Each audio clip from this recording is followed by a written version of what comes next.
پشاور سے ایک بچی کا سوال ہے، کہتی ہیں میں اپنے اسکول میں واحد احمدی لڑکی ہوں، بچیاں یہاں پہ مخالفت بھی ہوتی ہے لیکن عجیب عجیب سوال پوچھتی رہتی ہیں، مجھ سے جواب دینے کی کوشش کرتی ہوں، قیامت کے بارے میں مجھے زیادہ علم نہیں۔ میں نے کہا ویسے اس کا جواب تو ابھی آ ہی جائے گا انشاءاللہ، اگر یہ مجھ سے میری یادداشت میں کوئی غلطی رہ گئی ہو تو کل بتانا، ہم درستی کر لیں گے۔ پھر کل کا دن تو ویسے اور گفتگو کا لیکن یہ بھی ساتھی ہو جائے گا۔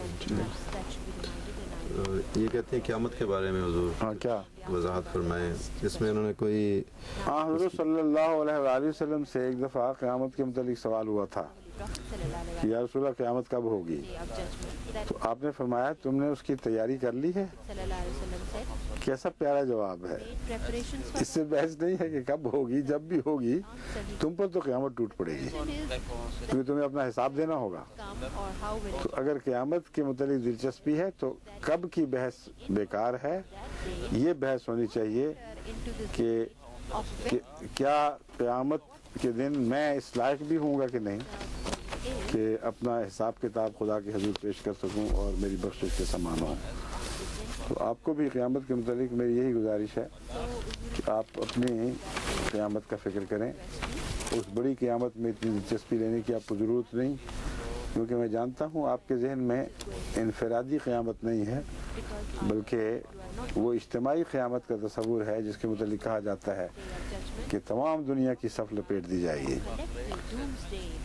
قیامت کے ضمن میں یاد رکھیں کہ دو طرح کے مضامین ملتے ہیں، ایک ہے قیامت معنوی طور پر اور تمثیل کے طور پر۔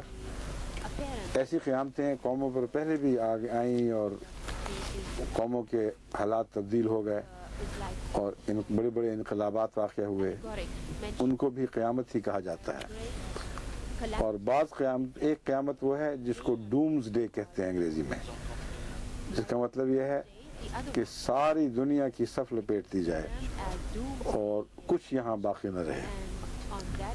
یہ جو قیامت ہے یہ بہت بعید کی بات ہے، بہت دور کا سلسلہ ہے، اور جب بھی آئے گی اشرار الناس پہ آئے گی، یعنی ایسے لوگوں پر آئے گی جن کے متعلق خدا تعالیٰ کا یہ فیصلہ ہوگا کہ بہرحال یہ قومیں اب زندہ رہنے کا حق نہیں رکھتی، تمام بنی نوع انسان سے سعادت ہمیشہ کے لیے اٹھ چکی ہے، وہ آخری تنبیہ جو کی جانی تھی کی جا چکی، جس نے فائدہ اٹھانا تھا بچ گیا، اب جو کچھ بچ گیا ہے اس لائق نہیں کہ اسے باقی رکھا جائے۔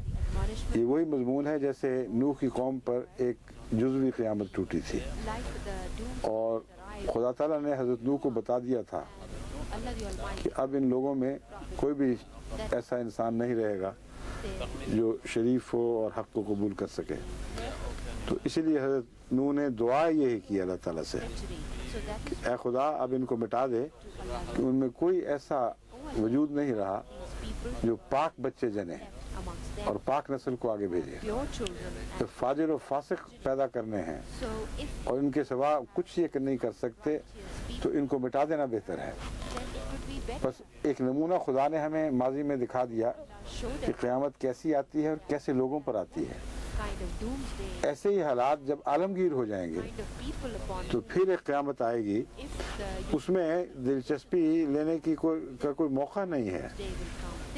انسان کو اپنی فکر کرنی چاہیے اور اپنی قیامت کی فکر کرنی چاہیے۔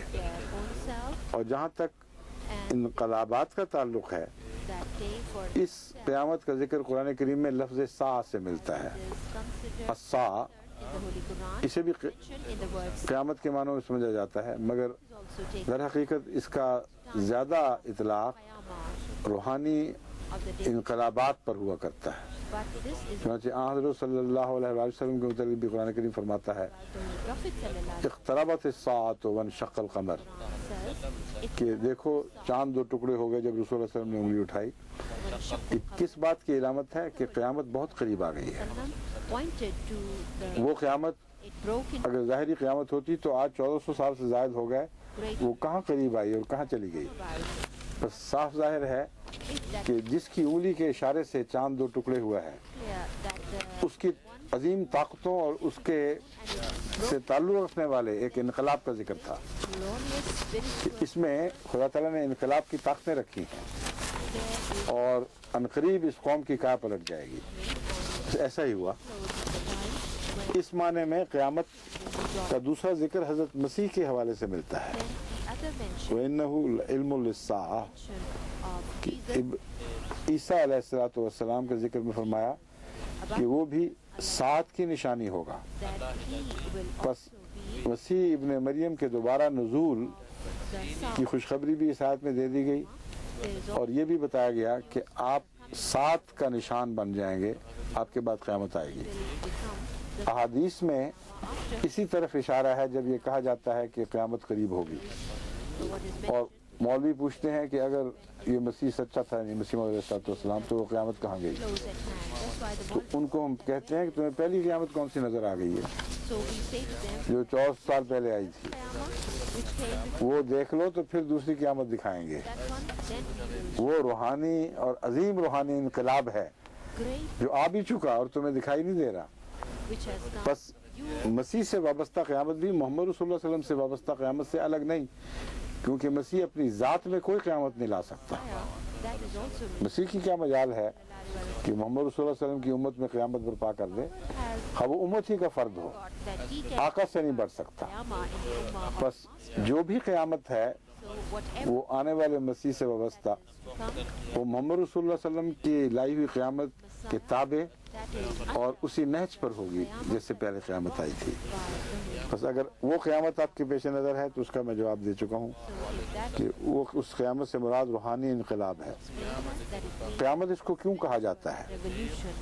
وجہ یہ ہے کہ قیامت کے دو پہلو ہیں. ایک پہلو سے قیامت موت کا اعلان کرتی ہے, سب کی صف لپیٹی جاتی ہے, سب ختم ہو جاتے ہیں, اور دوسری طرف سے سب کی زندگی کا اعلان کرتی ہے. ایک نیا روحانی انقلاب برپا ہو جاتا ہے, سور پھونکا جاتا ہے اور روحیں جاگ اٹھتی ہیں اور مردے قبروں سے نکل کے باہر آتے ہیں. بس یہ وجہ ہے کہ روحانی انقلاب کو قیامت کہا جاتا ہے.